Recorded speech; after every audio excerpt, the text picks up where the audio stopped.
E aí, moçada, tudo bem com vocês? Bom, professor Anderson Santana aí na área para dar continuidade ao estudo da nossa geometria espacial.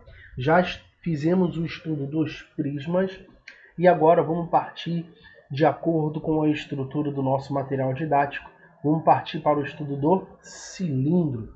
Tá legal? Então a primeira coisa que nós precisamos fazer é definir o que é um cilindro e logo em seguida enumerar os elementos importantes que o compõem. Tudo bem?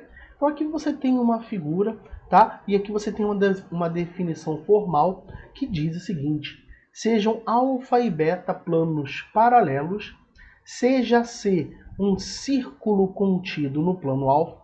Então aqui você tem um círculo C, correto? Tá aqui o círculo C.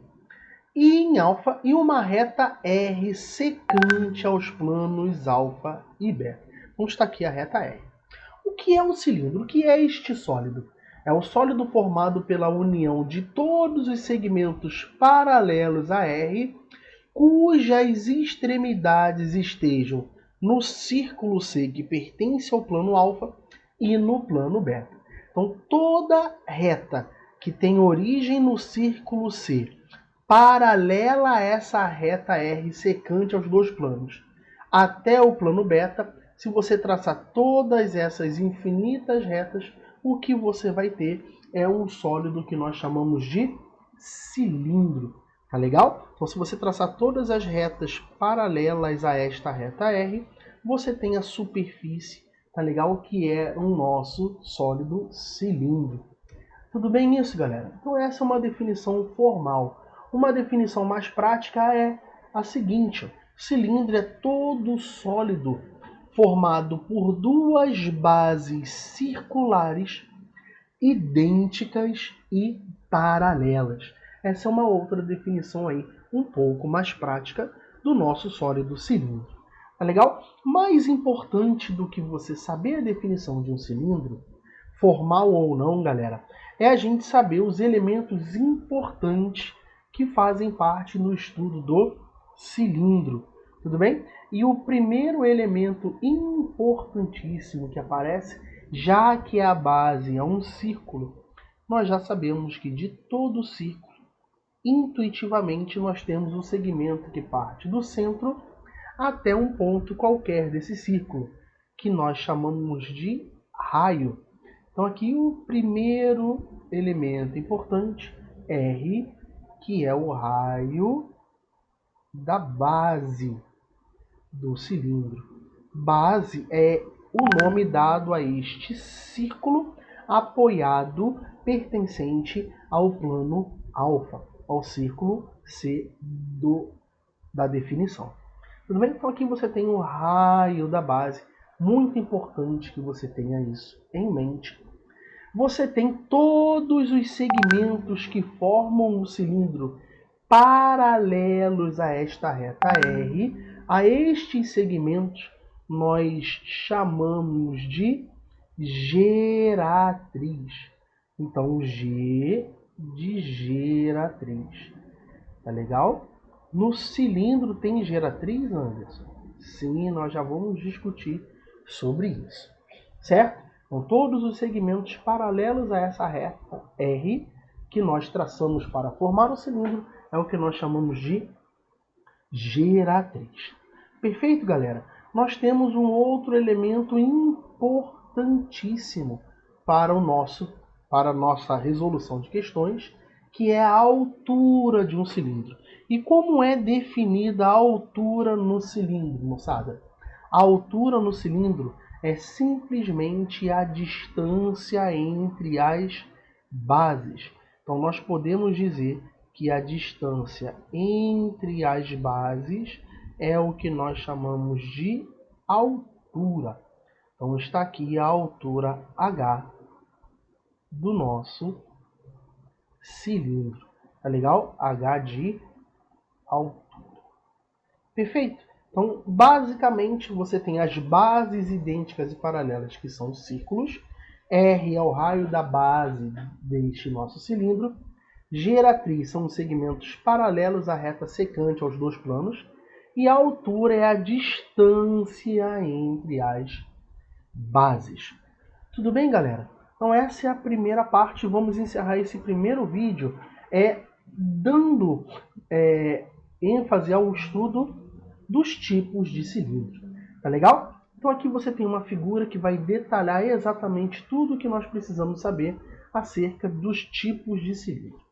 Tá legal? Então aqui você tem um cilindro cujo eixo, não falei do eixo lá naquela definição, mas aqui você tem o eixo de rotação do cilindro, tá legal? Se você tem esse eixo aqui, olha, esse eixo aqui, perpendicular, galera, ao plano da base, se este eixo for perpendicular ao plano da base, ou seja, se o eixo formar um ângulo de 90 graus com um plano que contém a base, a este cilindro cujo eixo é perpendicular ao plano da base, nós chamamos este cilindro de cilindro reto. Tá? E é o mais comum que aparece. Tá legal? Uma outra maneira de você definir o cilindro reto, sem definir o eixo, é você dizer que o cilindro reto é todo cilindro cujas geratrizes, estão aqui as geratrizes, tudo bem? Olha, estão aqui as geratrizes. O cilindro reto é quando as geratrizes são perpendiculares ao plano da base.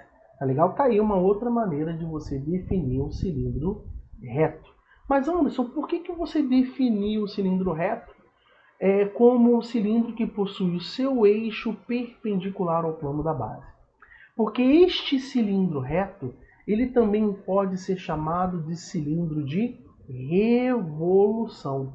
E essa é uma ideia muito importante que você que está assistindo precisa saber.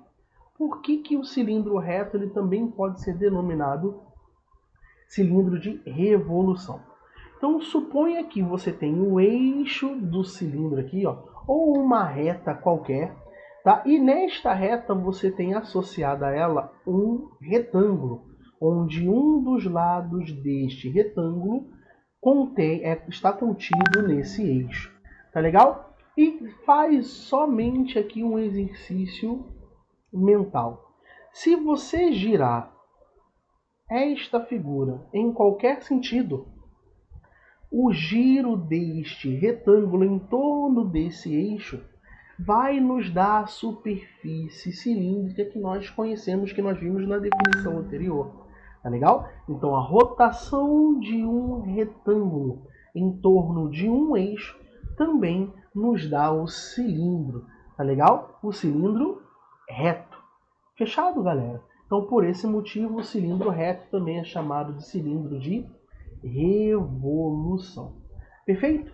E quando o eixo de rotação formar um ângulo alfa, tá aqui o ângulo alfa, com o plano que contém a base, nós chamamos este cilindro de cilindro oblíquo. Beleza? Então, uma observação muito importante é a seguinte.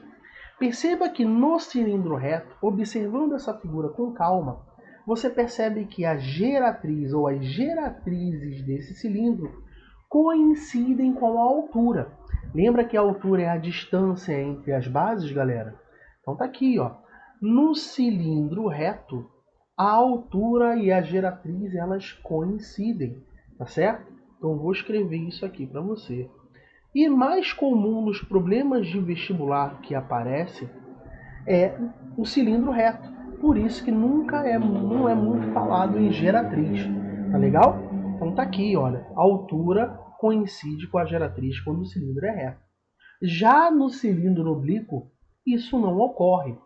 Você percebe que você tem aqui, ó, a geratriz, não é? Que são estes dois segmentos. E eu vou traçar a altura aqui, ó.